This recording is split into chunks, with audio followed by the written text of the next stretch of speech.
விளைக்காது நிகழ்காலத்தை பிறருக்கு துன்பம் விளைக்காது நிகழ்காலத்தை நிம்மதியாக வாழக் கற்றுக்கொள்ளுங்கள். நிகழ்காலம் மட்டுமே எமக்கு உரியது.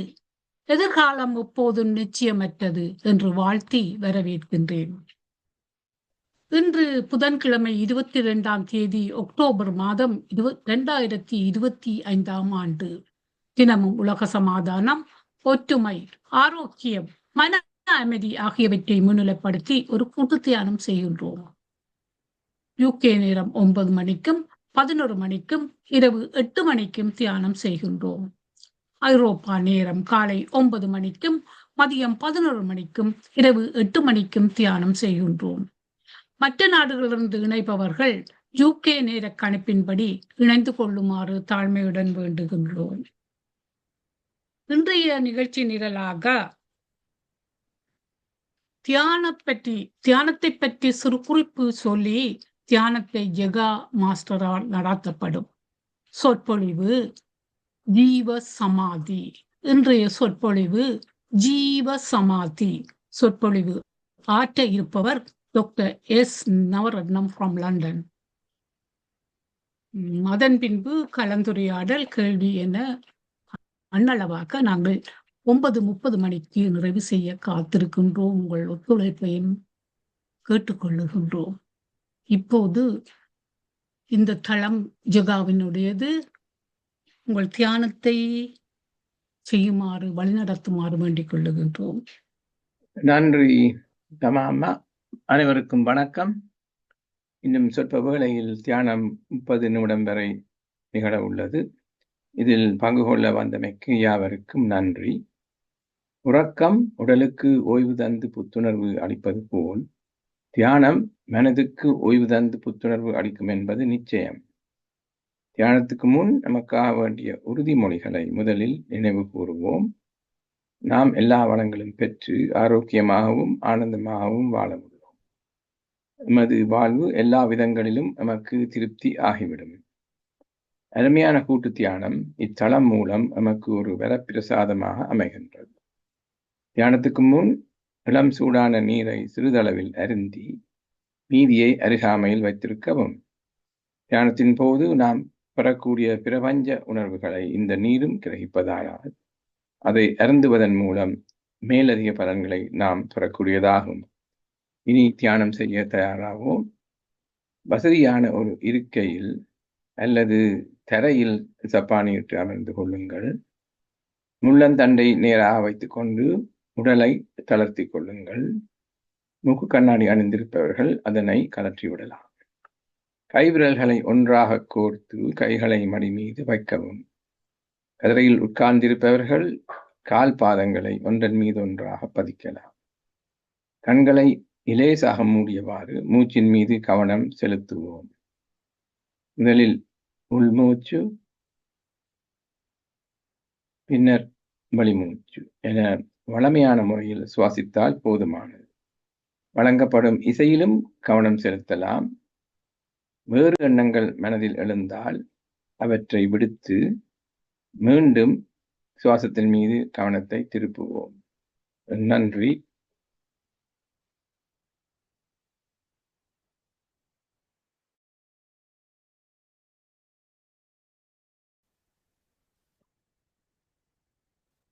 தியானம் முடிவடைய இன்னும் 5 வினாடிகள் இருக்கின்றன. 5, 4, 3, 2, 1. இப்போது கை விரல்களை பிரித்து கண்கள் மீது வைத்து மெதுவாக விலத்தவும். இனி கண்களை மீண்டும் திறந்து மீண்டும் இயல்பான நிலைக்கு திரும்பலாம். அனைவரும் இணைந்து இக்கூட்டு தியானத்தை மேற்கொண்டதற்காக கைகளை தட்டி கரகோஷம் எழுப்புவோம். நன்றி. மேற்கொண்டு இத்தளத்தை தாரா தமா அவர்களிடம் கையளிக்கின்றேன். நன்றி. Thank you, Jigga Master. We are all united with the goodwill of the universe. We have done a powerful collective meditation highlighting peace of mind and health. When the meditation we do for ourselves is done collectively, it becomes a social force and has the power to expand at the level of home, street, city, country, and the world, encouraging everyone to engage in such meditation. We also express our heartfelt gratitude to PSSM Tamil Europe, PMC Tamil TV for providing the facilities. Let us sincerely wish you Valha Valamudan, Valha Valamudan. Live prosperously and make peace, good kindness, health, and harmony in the world. Thanks goes to Anuruddhi Master and Sri Kandaraja Master for this platform. Thanks goes to Jagan Master for guiding the meditation and doing the recording. And thanks goes to Sri Kandaraja Master for playing the lovely music. And thanks goes to myself for displaying the flyers as well. Thank you all. நன்றி தாரா. இன்றைய சொற்பொழிவு ஜீவசமாதி. இன்றைய சொற்பொழிவு ஆற்ற இருப்பவர் doctor S நவரத்னம்.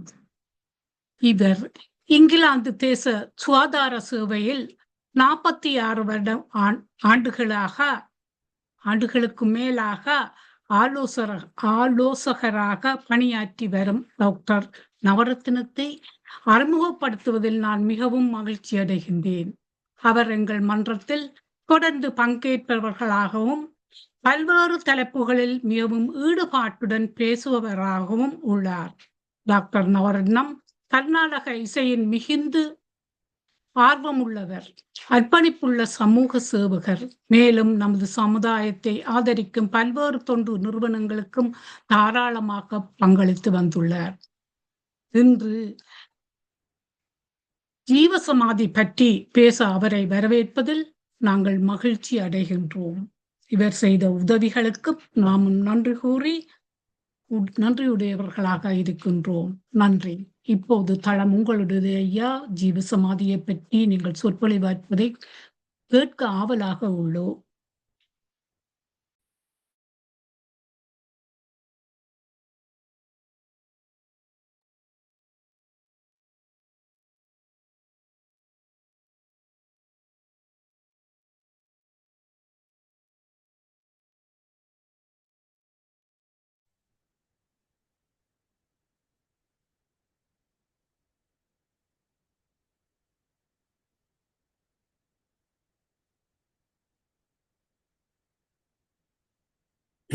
எல்லோருக்கும் வணக்கம். இன்று அடியேன் எல்லாம் வல்ல இறைவனை பிரார்த்தித்து கொண்டு எனது குருநாதர் யோகர் சுவாமி அவருடைய பாதங்களையும் வணங்கி பெற்றோர்களையும் வணங்கி இந்த சிற்றுரையை ஆரம்பிக்கின்றேன். என்னை இன்று அழைத்ததற்கு இந்த தளத்தில் உள்ள தொண்டாற்றி வரும் ஸ்ரீகந்தராஜா அருந்ததி மற்றும் உதவி பெறும் எல்லோருக்கும் நன்றி கூறி இந்த சிற்றுரையை ஆரம்பிக்கின்றேன். நான் எடுத்துக்கொண்ட விஷயம் எனது மனத்துக்கு மிக நெருக்கமான விஷயம். இது ஒரு ஆன்மீக சம்பந்தப்பட்ட விஷயம். நமது சமயம் மற்ற சமயங்களும் இருக்கலாம், ஆனால் எமது சமயத்தில் ஜீவசமாதி என்றால் என்ன என்றதை ஆராய்ந்து படித்துத்தான் என்று பேச வருகின்றேன். முதலாவது நீங்க பார்க்கலாம், அந்த விளம்பரத்திலே ஜீவசமாதி என்றால் என்ன? ஜீவ என்றால் ஆன்மா, ஆத்மா. சமா என்றால் சமனாக வருவது. ஆதி என்றால் கடவுள். ஜீவசமாதி என்ற நிலை ஒரு ஆத்மா, ஒருவர் கடவுளுக்கு சமனாக வரும் நிலை. அப்படி வருபவர்கள் என்ன மாதிரி வரார்கள், அதுக்குரிய வழிகள் என்னென்ன செய்ய வேண்டும், ஒரு பின்பு என்ன மாதிரி அந்த சமாதியில் அமர்ந்திருப்பார்கள், அவர்களால் மற்றவர்களுக்கு என்ன பிரயோசனம் என்று எல்லாம் நாம் இன்று பேசி ஆராய்வோம். அப்ப ஜீவசமாதிக்கு யார் யார் போகலாம்? அவர்கள் தமது வாழ்நாளில் ஆன்மீகத்திலேயும் உடல் நலத்திலேயும் நல்ல பயிற்சி பெற்று வாழ்நாளிலே பயிற்சி பெற்று தேர்ந்தவர்கள். அதில் மிக முக்கியமாக ஆன்மீகத்தில் உச்சநிலை அடைந்தவர்கள். அவர்களுக்கு ஒரு ஆசான், ஒரு குரு இருந்தால் சுலபமாக அவர்களுக்கு அது கிட்டும் என்று கூறிக்கொண்டு, பல உங்களுக்கு தெரியும், யோகசாமியினுடைய குரு செல்லப்பா சுவாமி, செல்லக்குட்டி சாமி என்று நான் என்று எடுத்தவருடைய குரு ரமண மகரிஷி. அப்படி அவர்கள் எல்லாம் அந்த குரு தகுதிக்கு தகுந்தவர்கள் தான் குருவாக இருந்திருக்கிறார்கள். அப்படியானவர்கள் தான் ஜீவ சமாதியை அடையத்தக்க மக்களை உருவாக்குகிறார்கள். இந்த இவர்கள் ஜீவசமாதி அடைவர்களுக்கு சித்தர் என்றும் பெயர் உண்டு. சித்தம் என்றால் சித்தம் தெளிந்தவர்கள். அது அந்த காலத்திலே அவர்கள் ஞானிகளாயிருப்பார்கள். அவர்களுக்கு விஞ்ஞானம் தெரிந்திருக்கும். அவர்களுடைய அறிவு, அவர்களுடைய பழக்க வழக்கங்களில் மற்றவர்கள் செய்யாததெல்லாம் செய்வார்கள். அவர்கள் ஆன்மீகத்திலேயும் உடலிலேயும் நல்ல ஆரோக்கியமாக இருப்பார்கள், உயர்ந்த நிலையில். அவர்கள் அப்படி இருக்கும் பொழுது பின்பு பிறப்பு வருவதில்லை. அவர்கள் உண்மையாக இறப்பதும் இல்லை. ஆனால் அவர்களுடைய உடம்பு அழிந்தாலும் அவருடைய ஆன்மா இறப்பதில்லை. அத்துடன் நான் முன்பு கூறின மாதிரி அவர்களுக்கு பூமி சாஸ்திரம், மின்சாஸ்திரம், ஆன்மீகம் எல்லாம் தெரியும். அவர் வாழும் பொழுது எல்லோரும் வணங்கி நல்ல உச்ச நிலையில் வைத்திருப்பார்கள். நீங்கள் அறிவீர்கள், யோகசாமியை கும்பிட அந்த நாளில் இருந்த மினிஸ்டர்ஸ், நீதவான்கள், ஆளுநர்கள் எல்லாரும் போவார்கள். நான் அடியேனும் ஒரு முறை போயிருந்தேன் 1949ஆம் ஆண்டு. அதுதான் அவர்கள் சித்தர் என்றால் அவர்கள்தான். சித்தர்களை பற்றி இன்னும் கொஞ்சம் கூட சொல்லுறேன் என்றால், அவர்கள் வாழ்நாளிலே அவருக்கு சாதாரண மனிதன் பார்க்க கூட விஷயங்கள் செய்யக்கூடிய இருக்கும். தங்களுடைய உடலை அணு அளவுக்கு கொண்டு வருவார். கூடிய சக்தி இருக்கும் அவருக்கு. அல்லது உடலை ஒரு மிகப்பெரிய ஒரு பூதம் மாதிரியும் உடலை ஆகக்கூடிய சக்தியாக இருந்தது. ஒரே நேரத்தில் ஒவ்வொரு இடங்களில் இருக்கிற சக்தி இருந்தது. நீங்கள் படித்திருப்பீர்கள், யோகசாமி யாழ்ப்பாணத்தில் இருந்து கொண்டு அதே நேரத்தில் கதிராமத்திலையும் இருந்திருக்கிறார் என்று கதை. மற்றது அவர்கள் வாழும் பொழுது சிலர் இந்த வைத்தியத்துறையில் சித்த வைத்தியத்துக்கு உதவி இருக்கிறார்கள். மற்றது அவர்களுடைய முக்கியமான விஷயம் வாழ்நாளிலே நீண்ட நேரம் ஆழ்ந்த தியானத்தில் இருப்பது. நாங்கள் ஆழ்ந்த தியானத்தில் இருப்பென்றால், இவர் யோகசாமியை செல்லப்பா சுவாமி சிகிச்சை கொடுத்த பொழுது 6 கிழமை இலுப்ப மரத்துக்கு கீழே இராப்பகல் தெரியாமல் தியானத்தில் இருந்திருக்கிறார். பின்பும் ஒவ்வொரு நாளும் பல மணி தியானத்தில் இருந்திருக்கிறார். அதுதான் முக்கியமான தியானம். அதை விட அவர்கள் வாழ்ந்த காலத்திலே மற்றவர்களுக்கு வழிகாட்டிகளாக, மற்றவர்களுக்கு உதவுவர்களாக இருந்திருக்கிறார்கள் இந்த சித்தர்கள். அவர்கள் பற்றியும் என்ன, இந்த ஜீவசமாதியிலே சித்தர்கள் முக்கியம். ஆனால் சித்தர்கள் பற்றி கொஞ்சம் கூட கூறுகின்றேன். அவர்களுக்கு 8 விதமான சித்திகள் இருந்தது. அனிமா, இதுகளெல்லாம் சமஸ்கிருத சொல்லுக்கள். அவர்கள் தமது உடலை ஒரு அணுவாக சின்ன கூடும். மகிமா என்றால் மிகப்பெரிய சைஸு கொண்டிருக்கலாம். லகிமா என்றால் தங்கள் பாரத்தை குறைத்து காற்று மாதிரி பறக்கக்கூடிய அளவுக்கு பெறலாம். கரிமா என்றால் தங்கள் உடலை பாரத்தை கூட்டி எத்தனை பேர் செஞ்சாலும் தூக்க முடியாத அளவுக்கு கொண்டு வருவார்கள். பிராப்தி என்றால் என்னென்ன வேண்டுமோ அதை உடனே அடையக்கூடிய சக்தி இருந்தது அவர்களுக்கு. பிரக்யாமா என்றால் தமக்கு என்ன வேண்டுமோ அதை பரிவித்து இருந்த இடத்திலே எடுக்கக்கூடிய சக்தி இருந்தவர்களுக்கு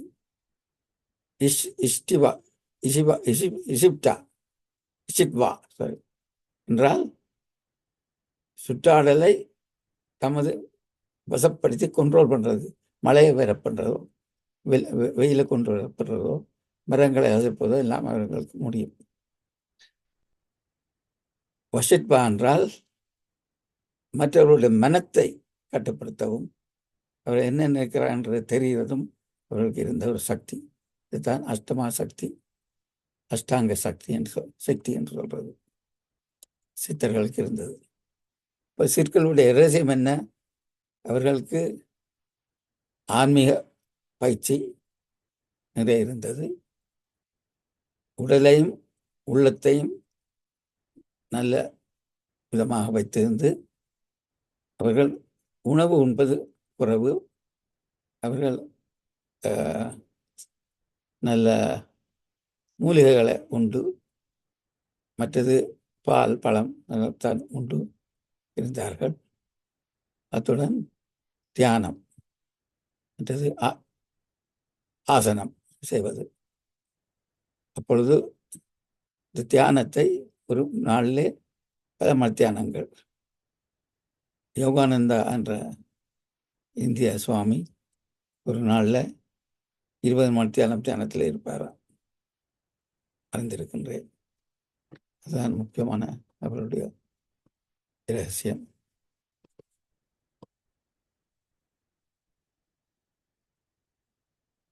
அப்ப இந்த சித்தி அடைகிறதுக்கு 5 ஸ்டெப் இருக்கு, 5 படிகள்.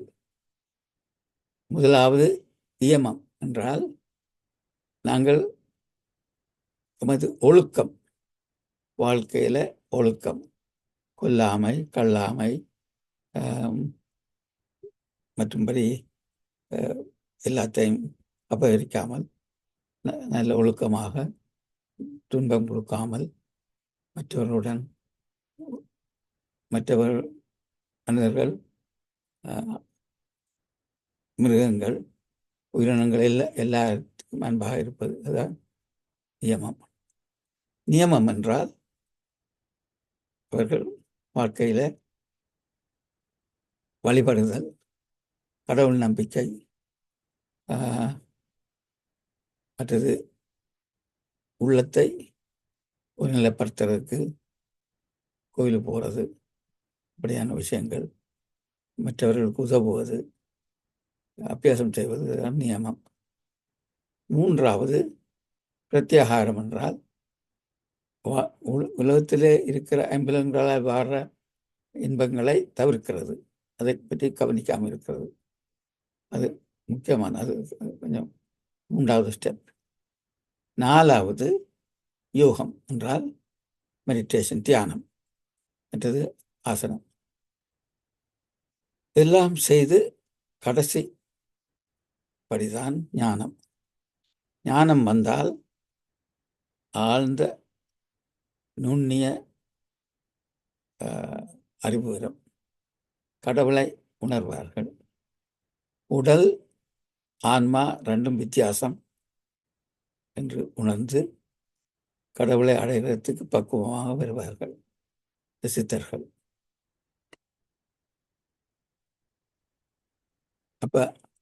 எப்ப அந்த சித்தர்கள் அல்லது இந்த இப்படி சித்தி அடைந்தவர்கள் ஞானிகள் ஜீவசமாதிக்கு போகிறோம் என்று நினைப்பார்கள் என்று பார்த்தால், அவர்கள் தங்களே அறிந்து வாழ்க்கையில செய்ய வேண்டிய விஷயங்கள் எல்லாத்தையும் செய்து மற்றவர்களுக்கு உதவி பண்ணி, அதன் பின் அவர்களுக்கு அழைப்பு வரும் கடவுளிலிருந்து. மனம் சொல்லும், இனி நீர் வாழ்ந்தது போதும், இந்த உடலை விட்டு நீங்கள் கடவுள்கள் சேரலாம் என்று அவருடைய மனத்திலே எண்ணம் பெறும். கனவு வருதோ எண்ணம் பெறும். அப்படி இருந்தால் கடவுளுடைய ஆசீர்வாதத்துடன் தான் அவர்கள் இந்த ஜீவசமாதிக்கு ஆயத்தம் செய்வார்கள். இப்போ என்ன செய்வார்கள் என்றால், நான் அறிய எனக்கு வாழ்ந்த ஒரு நான் நேர பாராட்டிலும் வாழ்ந்த ஒரு சித்தர். அவர் ஊர் மக்களுக்கு பிள்ளைகளுக்கெல்லாம் தேவார திருவாசகங்கள் சொல்லிக் கொடுத்து ஆன்மீக வாழ்க்கையை பழக்கி கோயில்களுக்கு போய் புண்ணியமெல்லாம் செய்து ரமண மகரிஷியினுடைய ஒரு ஒரு டிவோட்டி தான் இனி இருந்தது போதும் ஜீவசமாதி அடைப்போம் என்று தீர்மானித்து மக்கள் உறவினர்கள் எல்லாரையும் கூப்பிட்டு அவருக்கு ஆசீர்வாதம் கொடுத்து நான் இப்போ ஜீவசமாதி அடைய போகிறேன் என்று கூறுவார்.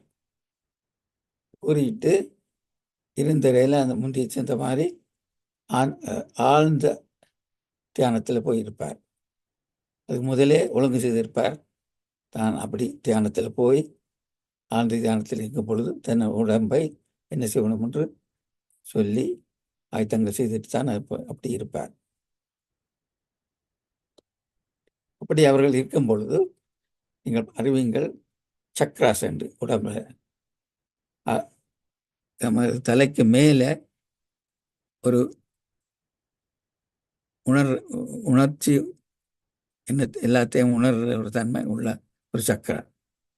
மூளைகளில் பேனியல் பாடிகளில் நமது நினைவுகள், அது கீழே கழுத்தளவில் நமது சக்தி, நெஞ்சளவில் ஹார்ட்டில் லவ் அன்பு, அது கீழே புத்தி, அது வயிற்றளவில் ஒழுங்கு செய்கிறது.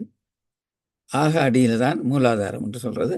மூலாதாரம் தான் உயிருக்கு உயிரை கடைசியில் வைத்திருக்கக்கூடிய ஒரு சக்கரம். அப்போ இந்த சித்தர்கள்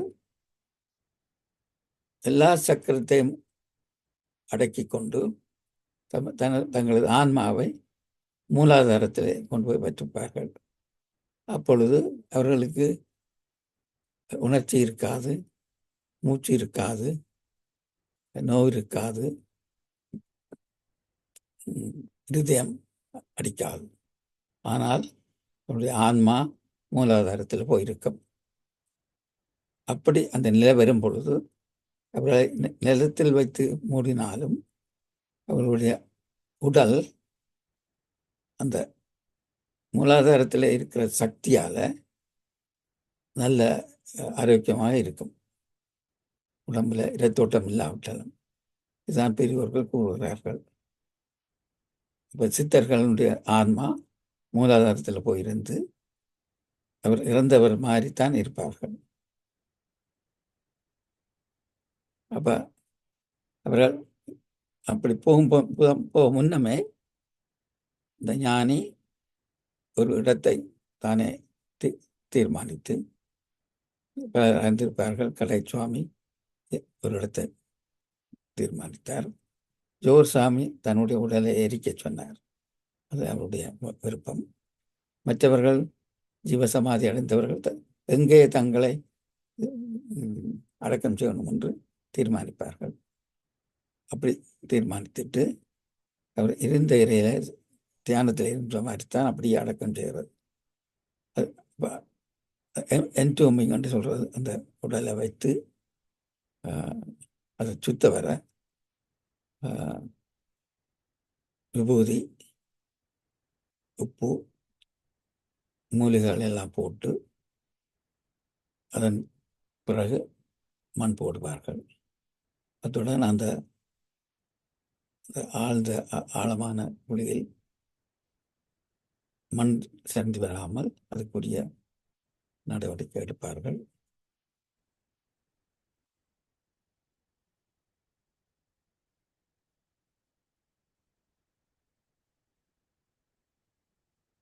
அதுக்கு மேலே ஒரு காத்திரமான மூடி சமாதி, அதுக்கு மேலே அந்த சமாதிக்கு மேலே ஒரு சிவலிங்கம் வச்சு அந்த சிவலிங்கத்துக்கு பூஜை பண்ணுவார்கள். அந்த சமாதி இருக்கிற இடத்தை துப்புரவாக வச்சு கொண்டு நல்ல பூமரங்களும் பழமரங்களும் நடுவார்கள். இதுதான் ஜீவசமாதி. மக்கள் அவர்களுடைய விருப்பப்படி உண்டாக்குவது.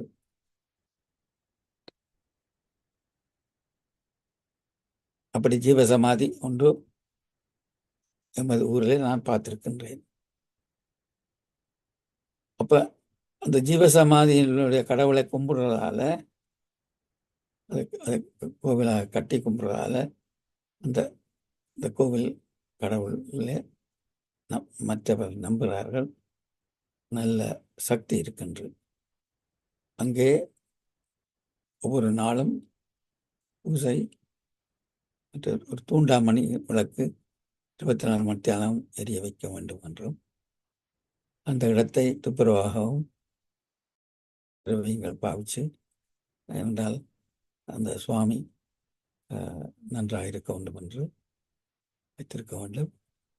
அவர்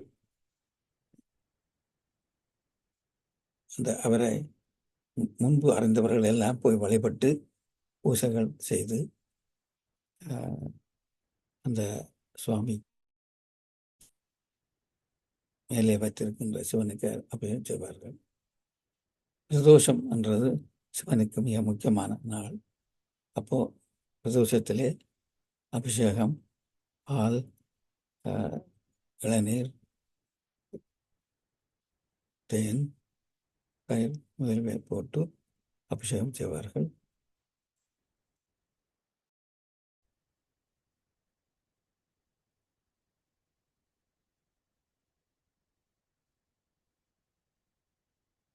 ஆனால் அந்த ஞானி ஆழ்ந்த தியானத்தில் இருப்பார் என்று நம்புகிறார்கள் அங்கே அந்த கோவிலில். அதோட போகிறவர்கள் நல்ல டிவோஷன், அன்புடனும் நம்பிக்கையுடன் போய் கொடுத்தால் நன்மை உண்டு. பழங்கள், பூக்கள், பால் கொண்டு போகலாம். ஆனால் மிக முக்கியமானது உள்ளக்கமலம். உள்ளக்கமலம் என்றால் மனத்திலே ஆழ்ந்த அன்பும் நம்பிக்கையும் வைத்து போய் கும்பிட்டால் அதால் நன்மை பெறும். அங்கே தேவார திருவாசகங்கள், பஞ்சபுராணம் போன்றவை பாடினால் நல்லது. அதை விட அந்த இடத்திலே அன்னதானம் கொடுப்பது, பசி உள்ளவர்கள் உணவு கொடுப்பது மிக நன்று. அந்த கோவிலுக்கு ஒழுங்காக போய் நல்ல நம்பிக்கையோடு வழிபட்டால் அவர்கள் விரும்பியதை இருப்பார் என்ற ஒரு நம்பிக்கை உண்டு. எனக்கு வந்து கூறின மாதிரி ஒரு ஜீவசமாதியை பற்றி எனக்கு தெரியும். அது நமது சின்ன குறிச்சி வெளிச்சிட்டி இருக்கிறது. அந்த அதிலே இருந்த ஞானிக்கு பேர் செல்லப்பா. செல்லக்குடி செல்லப்பா இல்லை, இது வேறு. வேறு ரமண மகரிஷியினுடைய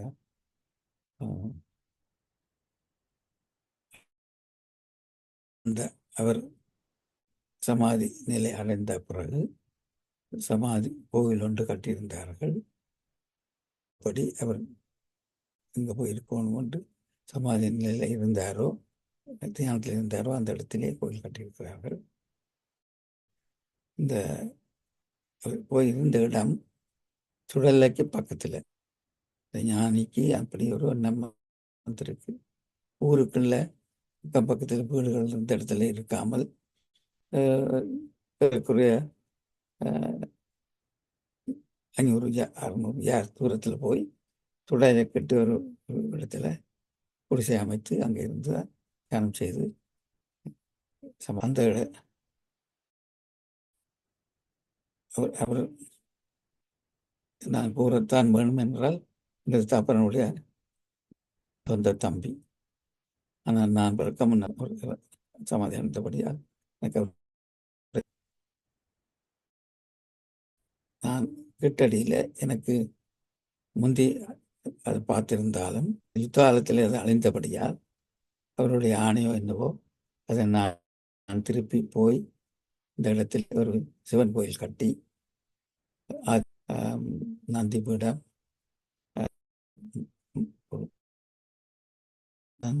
களஞ்சியம் எல்லாம் கட்டி இப்போ தினசரி பிரதோஷங்களில் நாட்களில் திருவிழாக்களும் நடந்து கொண்டு இருக்கு.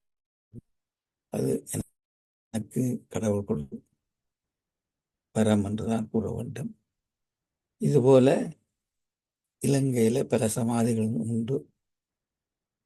யோகசுவாமியுடைய அஸ்தியை வைத்து குடும்ப கோயில் இருக்கின்றது.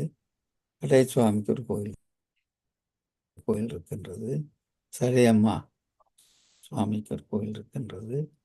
இன்னும் கீரிமலை அந்த மாதவர் ரோட்டில் பக்கத்தில் போனால் சமாதி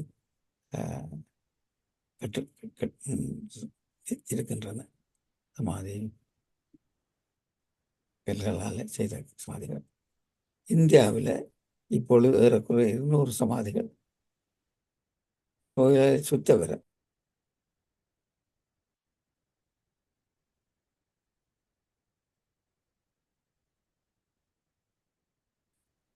கோயில் கட்டுவதும் வந்திருக்கின்றது. அதை நாங்கள் என்னவென்று உணரலாம். பல காரணங்கள் சொல்வார்கள்.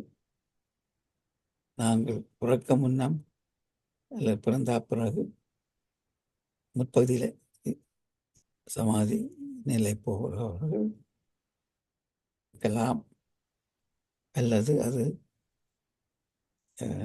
சில காரணங்களை நான் திருவாளர் சங்கரன் கேட்டேன். இந்தியாவில் இப்போ சமாதி கட்டுறது என்று அது சரியான செலவு டாக்டர். இப்போ சாமியாக இருக்கிறவங்களுக்கு பணம் இருக்காது. ஊரவர் உற்றார் உறவர் தான் கிட்ட வேணும். அவங்கள சும்மா தாய் ஊற்றுறாங்கன்னு சொல்லி அறிந்தேன். இது எல்லாம் சொல்லி இன்னும் சில நிமிடம் இருந்தாலும் நான் இந்த சிற்றுரையை இவ்வளவு நேரமும் அமைதியாக இருந்து கேட்ட உங்கள் எல்லோருக்கும் நன்றி சொல்லி இந்த வாய்ப்பை அளித்த ஸ்ரீஸ்கந்தராஜா விடைபெறுகின்றேன். வணக்கம். நன்றி. நன்றி ஐயா. இந்த சிறப்பான பேச்சை பாராட்டி 30 செகண்ட் கரகோஷம் செய்ய போகின்றோம்.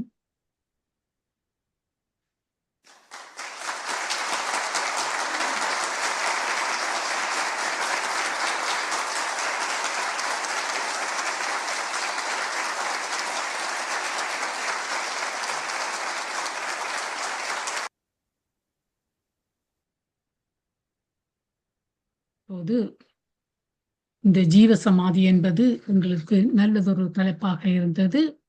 இதை பற்றி கருத்து கூறவோ கேள்வி கேட்கவோ கைகளை போடுங்கள். முதலாவதாக பஞ்சாட்சரம் ஐயா வந்து கொண்டிருக்கின்றார் சிட்னியிலிருந்து. எல்லோருக்கும் வணக்கம். இன்று டாக்டர் நவரத்னம் ஐயா அவர்கள் அருமையாக எங்கள் சிவயோக சுவாமிகள் ஜீவ சமாதி அடைந்த விடயங்களை பற்றியும் சாதாரணமான விடயங்களை பற்றியும் ஞானத்தை பற்றியும் உங்களுக்கு அருமையாக கூறினார். நான் கேள்வி கேட்க வரவில்லை, இது அருமையான விடயம் என்றதை கூறிக்கொண்டு இப்படி பிற மீண்டும் மீண்டும் வந்து கூற வேண்டும் என்று கேட்டுக்கொண்டு விடைபெறுகிறேன். நன்றி, வணக்கம். வணக்கம். அடுத்து நாங்கள் அருந்ததி ஸ்ரீஸ்கந்தராஜாவை அழைக்கின்றோம். அனைவருக்கும் வணக்கம். மிக்க நன்றி டாக்டர் நவரத்னம் ஐயா அவர்களே. மிகவும் அருமையாக ஜீவசமாதியை பற்றி கூறியிருந்தீர்கள். ஜீவசமாதியை பற்றி கதைக்கிறதே கொஞ்சம் கஷ்டம், எல்லோராலும் அதை கதைக்க முடியாது. நீங்கள் ஒரு துணிவாக எடுத்து அந்த ஜீவசமாதியை பற்றி உங்களுக்கு தெரிஞ்சபடியாக நீங்கள் அது எல்லாத்தையும் கூறியிருந்தீர்கள். இந்த ஜீவசமாதி என்றது ஒரு ஈஸியான காரியம் இல்லை. எத்தனையோ வருஷங்களாக தவம் செய்து அவர்கள் அந்த நிலையை அடைகிறதே அது ஒரு பெரிய ஒரு விஷயம். அந்த விஷயத்தை நீங்கள் சிறப்பாக பேசினதற்கு, எங்களுக்கு அறிய தந்ததற்கு நன்றி கூறுகின்றோம். நன்றி, வணக்கம். நீங்கள் கூறியபடி இந்த ஜீவசமாதி அடைந்தவர்களுடைய உடல் பல நூற்றாண்டுகள் அப்படியே இருக்குமாம் அந்த சமாதியில. அத்துடன் முற்பிறவி தொடர்பு இருந்தால் தான் அவர்களுக்கு அந்த சந்தர்ப்பம் கிடைக்கும், இந்த ஆன்மாவுக்கு. அதுவும் ஒரு நம்பிக்கை. நன்றி. அதுக்கு முன்னால இருந்து தியானம் பண்ணினா கூட உங்களுக்கு அந்த எனர்ஜி ஃபீல் பண்ணலாம்னு சொல்லினோம். நாங்க போகல. ஆனா போய் பார்த்தாக்கள் சில பேர் சொல்லினோம், அதுக்கு முன்னால இருந்து தியானம் செய்யும் போது எனக்கு வைப்ரேஷன் கிடைக்கும் என்று சொன்னேன். நீங்கள் போய் செய்து பார்த்த நீங்களோ? ஓம். அங்கே போய் கண்ணை மூடிக்கொண்டிருந்தா ஒரு ஒளி தெரியும் மனதில். உங்களுக்கு வித்தியாசம் தெரிந்ததா? நார்மலா செய்யற தியானத்துக்கும் அங்க போயிருந்து செய்யறதுக்கும் வித்தியாசம் இருந்ததோ? இருக்குது. ரைட். அப்படித்தான் கனப்பே சொன்னார்கள். நன்றி. நன்றி அருந்ததி மாஸ்டர். மீரன் அகேந்திரன் மாஸ்டர், நீங்க சொல்லுங்க ப்ளீஸ். வணக்கம் எல்லா மாஸ்டர்ஸுக்கும். வணக்கம் டாக்டர் நவரத்னம் ஐயா. மிச்சம் நல்ல பொருத்தமான ஒரு பேச்சு ஒன்று இன்றைக்கு சிறப்பாக தந்திருக்கீர்கள். இந்த தத்துக்கு உண்மையில அது பொருத்தமானதுதான். அதே நேரம் நாங்களும் தியானம் செய்து கொண்டிருக்கிறோம். நாங்கள் இந்த கடைசியில இந்த பாதையைத்தான் நாங்க போய் கொண்டிருக்கிறோம். அதால இது இப்போ எங்களுக்கு இது ஆரம்ப படிக்க போல இருக்குது. அதோடு சம்பந்தப்பட்டது ஜீவ சமாதி என்றது எங்களுக்கு பெருசாக கூட விளக்கங்கள் குறைவு இருந்தாலும் நீங்கள் அதை தேடி எடுத்து ஆராய்ஞ்சு எங்களுக்கு தந்திருக்கிறீர்கள். யோசுவாமியும் மற்ற வேற சித்தர்களும் இப்படி போயிருக்கிறார்கள் என்றதை நாங்க புத்தகங்கள் மூலமா அறிந்து கொண்டிருக்கிறோம். அதே நேரம் நீங்கள் இந்த தியானத்தில இன்னும் சக்கராக்களை பற்றி கூறியிருந்தீர்கள். அதுகள் மற்றது பதஞ்சலி அதுகளை பற்றி வகையில கூறியிருந்தீர்கள். மிகவும் நன்றி டாக்டர். அதே மாதிரி பஞ்சாட்சரம் ஐயா சொன்ன மாதிரி நீங்க திரும்பவும் வந்து இது ஒரு சம்பந்தமான கருத்துக்களை சொன்னா நல்லா இருக்கும். மிகவும் நன்றி. அதுவும் குறிப்பாக யோசுவாமி இந்த நிலை அடைஞ்சவர், அந்ததையும் உங்களுக்கு விளக்கமாக தந்திருக்கீர்கள். மிகவும் நன்றி டாக்டர். நன்றி மீரா மாஸ்டர். ஸ்ரீ கந்தராஜ மாஸ்டர், நீங்க சொல்லுங்க ப்ளீஸ். அனைவருக்கும் வணக்கம். முதன்முறையாக இந்த தளத்தில் வந்து டாக்டர் நவரத்னம் அவர்கள் ஜீவ சமாதி என்ற தலைப்பில் பேசியிருக்கோம். ஒரு தடவை பேசவில்லை. மிகவும் நன்றி. பலருக்கு அது ஜீவ சமாதி என்னென்று விளங்கக்கூடிய மேல் இருந்தது. மற்றது உங்களுக்கு தனிப்பட்ட முறையிலே அனுபவங்கள் இருக்கு. அதாவது புலிசிட்டி செல்லக்குட்டி சுவாமியோட தனிப்பட்ட முறையில் அதை நீங்க பார்த்திருக்கிறீங்களே இந்த மாதிரி அது. அதெல்லாம் நீங்க சிறப்பாக சொன்னதுக்கு மிகவும் நன்றி. இப்பொழுது நான் நேரம் கருதி அடுத்ததாக நாங்கள் அறிவித்தலுக்கு செல்கின்றோம். நாளை காலமே 9 மணிக்கு சரோஜா. நன்றி ஸ்ரீ கந்தராஜ மாஸ்டர். மீனம்பிகை மாஸ்டர், நீங்க சொல்லுங்க ப்ளீஸ். நான் ஒரு கருத்து சொல்றேன். மற்றவர் சொன்ன விஷயம், இந்த தியானம் நாங்கள் செய்கிறது, அதுவும் ஒரு நாளைக்கு 3 முறை 1.5 மணி தியானம் செய்கிறது ஒரு முதல் படி. இதில் நமக்கு பயிற்சி வந்து இதிலிருந்து இன்னும் கூட ஆன்மீகத்தில் ஈடுபடுறதுக்கு சந்தர்ப்பம் இருக்கின்றது என்று கூறிக்கொண்டு விடைபெறுகின்றேன். வணக்கம்.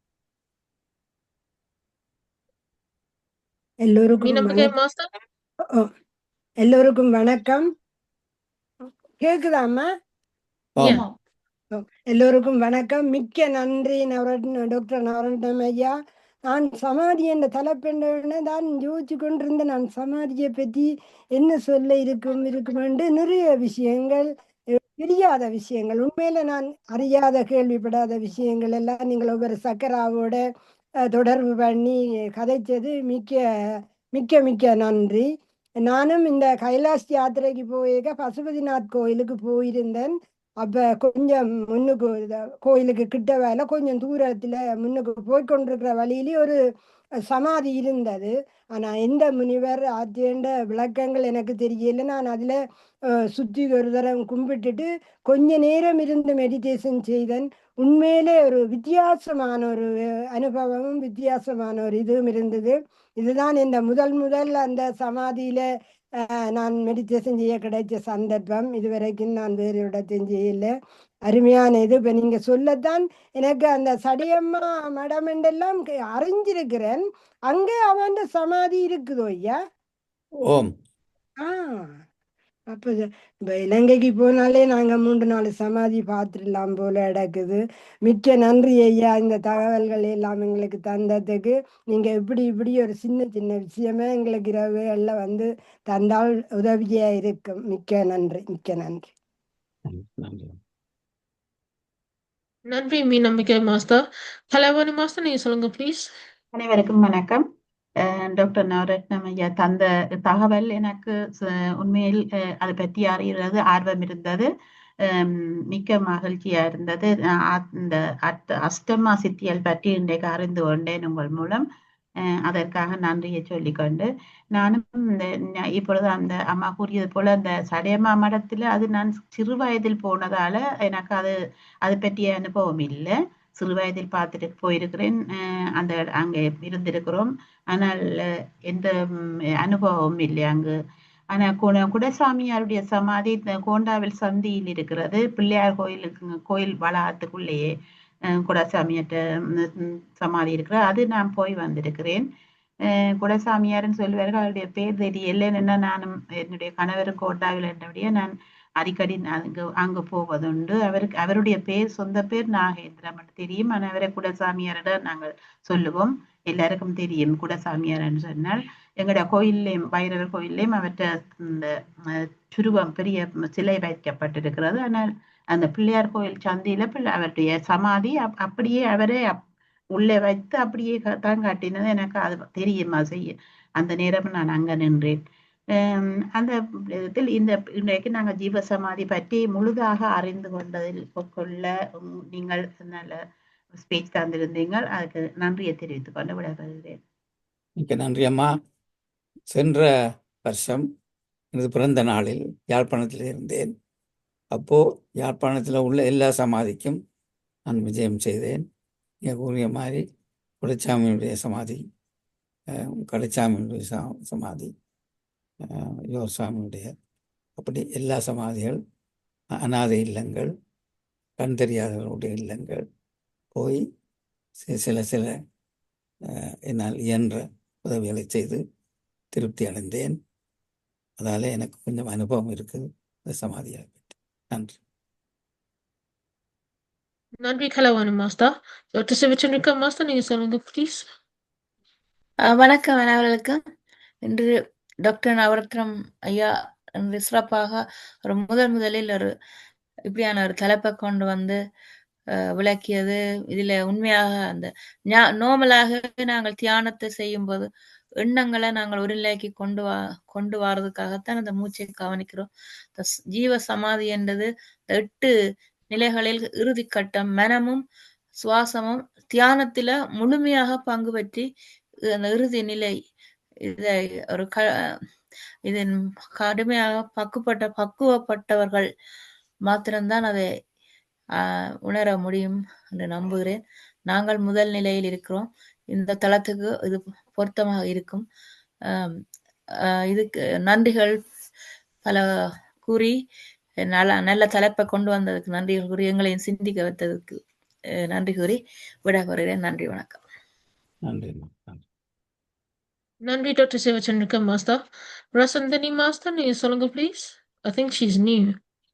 உங்களை வரவேற்கின்றோம் இந்த தளத்துக்கு. அன்மியூட் பண்ணணும்.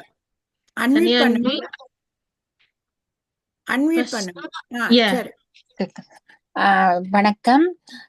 நான் இந்த சமாதியை பற்றி நான் ஒரு சிறிது சொல்ல விரும்புகிறேன். நான் இந்த சமாதி கும்பாபிஷேகத்திலையும் கலந்து கொண்டேன். இந்த சமாதிக்கு 22ஆம் ஆண்டளவில் கீரிமலை ஐயா இப்ப அவர் மரணித்து விட்டார்.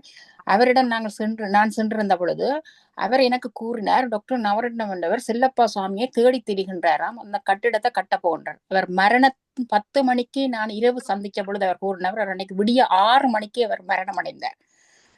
நான் 10:30 வரையும் அவரோட நின்ற நான் இரவு கீரிமலை கோயில் நவுலேஸ்வர குருக்கள். அப்போது அவர் தேடி திரிகின்றாராம். அவர் அந்த செல்லப்பா சாமி அவர் என்னென்ன செய்தார் என்று நான் இப்பொழுதும் என்கிட்ட வீடியோ இருக்க வேணும், அந்த அவரை எடுத்து வச்சிருக்கிறேன். அந்த வீடியோவில் அவர் தனக்கு சின்ன பிள்ளைகளுக்கு பாடங்கள் சொல்லி கொடுத்தார், மற்ற தேவாரங்கள், பஜனை கிளாஸ் என்று அவர் பல விதமான தொண்டை செய்ததாகவும் சொல்லியிருந்தார். அந்த சமாதி இடத்துக்கு நான் சென்று எனது ஒரு நண்பியோடு போய் சென்று பார்த்த பொழுது அந்த இடத்தில் ஒரு காடாக காணப்பட்டது. அதில் ஒரு அம்மியைத்தான் நான் காணக்கூடிய ஒரு காட்சி இருந்தது. முள்ளுக்கள் அந்த பாதைகளால 2-3 நாள் போய்த்தான் அந்த சமாதி இருக்கும் இடத்தை போய் நான் அடைந்திருக்கின்றேன். போய் திரும்பி திரும்பி வந்திருக்கிறேன் எங்கே இருக்கின்றதை பார்க்க.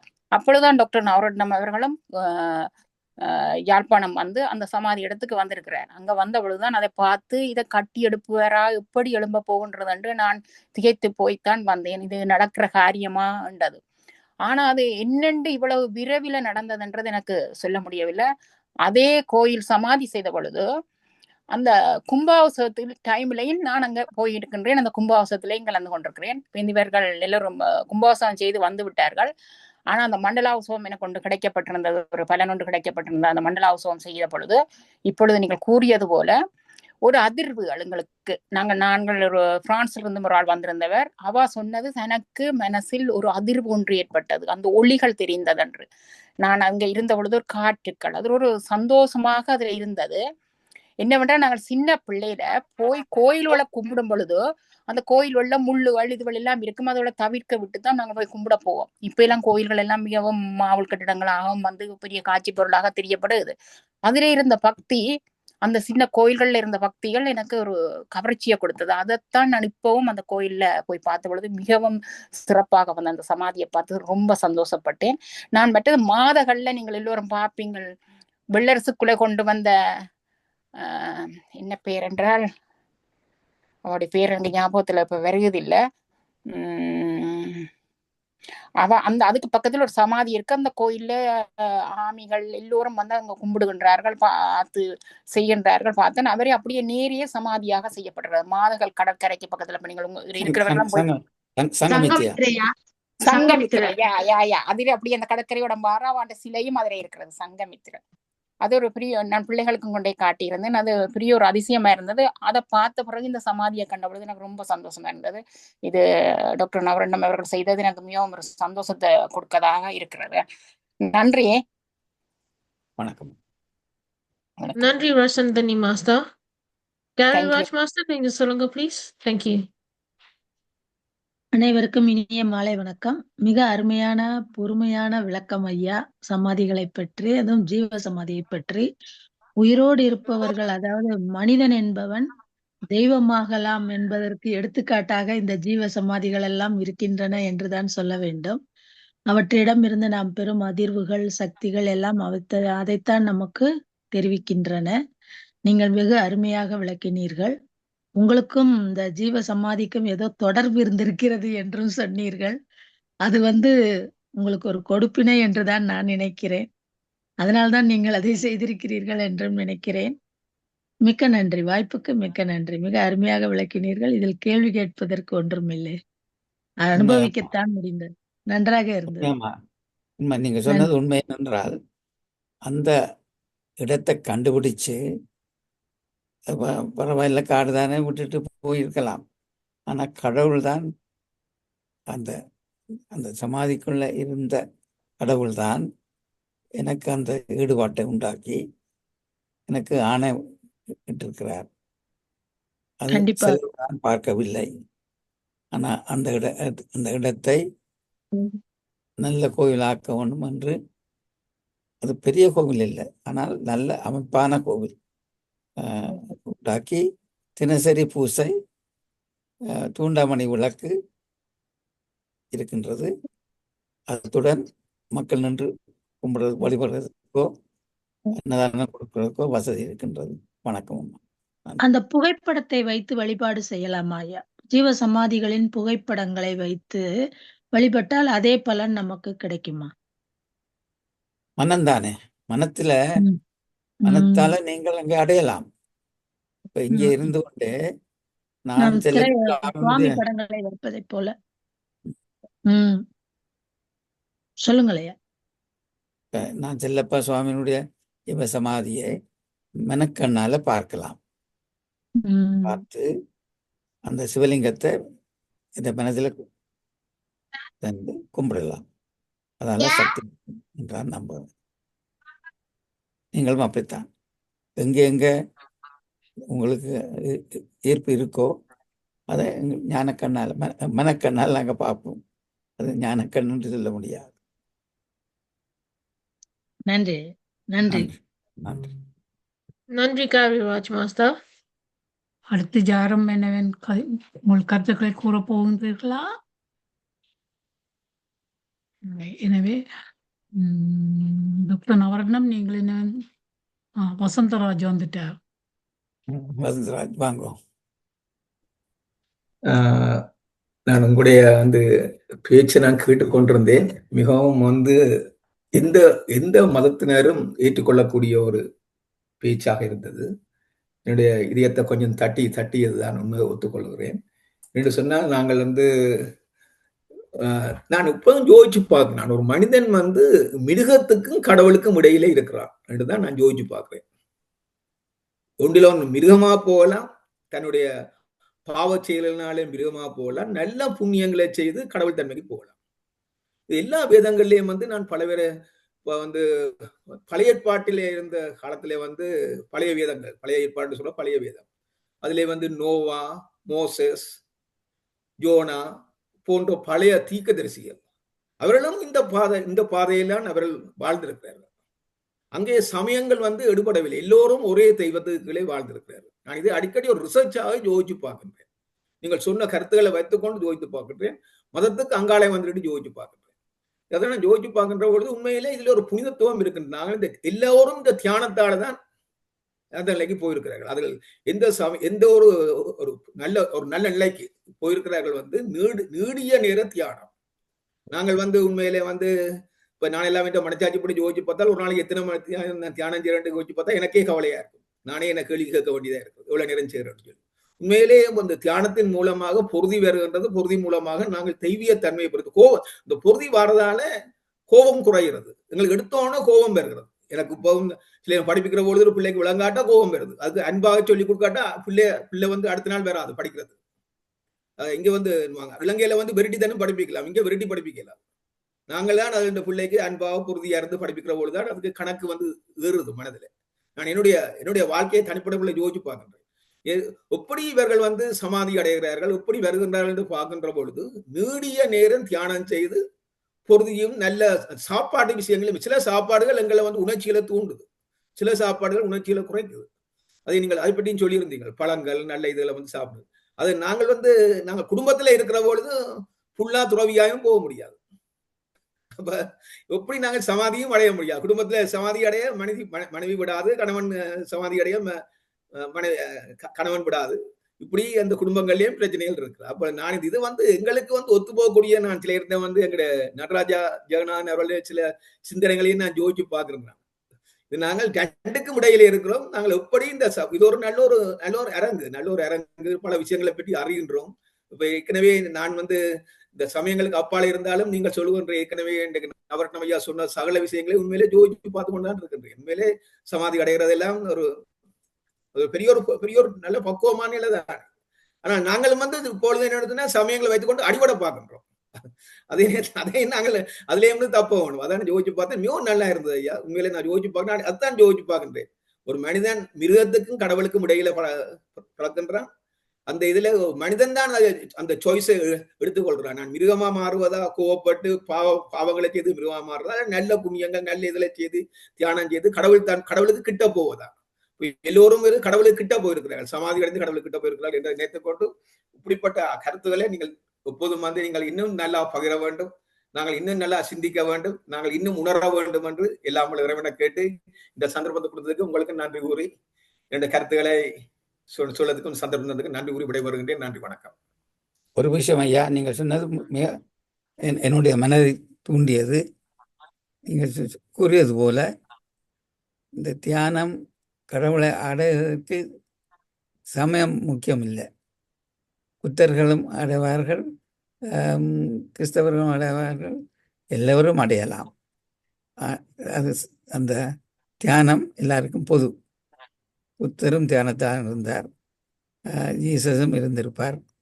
அதனால அது ஒன்று. ரெண்டாவது, மனிதனும் மிருகமும் என்றால் சில மிருகங்கள் மனிதனும் பார்க்க நன்றாக வாழ்கின்றன, மற்றவர்களுக்கு உதவக்கூடியதாக.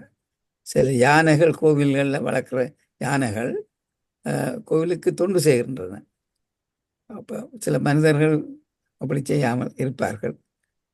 அதனால் மிருகங்கள் சரி, அஞ்சறிவு மிருகங்கள் தான். ஆனால் அவர்களுடைய அறிவு சில நேரம் கூட இருக்கலாம். அது வேற்றுமை அல்ல.